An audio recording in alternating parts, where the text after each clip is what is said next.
পিসি ঠাম্মা যখন রাহিকে বলে, কি নাত বউ, আমাকে কথা দাও, আমি সামনের পহলা বৈশাখে পুতির মুখ দেখতে পাবো তো?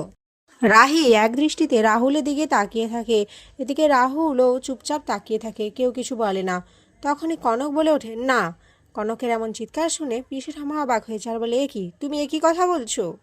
কনক বলে, না মানে এখনই এইসব কথা থাক না, পরে না হয় এসব নিয়ে আলোচনা করা যাবে। পিসি ঠামা বলেন, না, এখনই আমাকে কথা দিতে হবে। এদিকে রাহুল আর রাহি ভেবে পায় না তারা কি করবে। তখন রাহুল বলে, ঠিক আছে পিসিমা, তোমার কথাই হবে। রাহি অবাক চোখে রাহুলের দিকে তাকিয়ে থাকে। এরপর ঘরে এসে রাহি রাহুলকে প্রশ্ন করে, এসব তুমি নিচে কি বলেছো রাহুল? আমাদের সম্পর্কের তো কোনো ভিত্তিই নেই, তাহলে কেন তুমি এরকম একটা কথা দিলে? রাহুল বলে, কেন রাহি, আমরা কি ভালো বন্ধু হতে পারি না?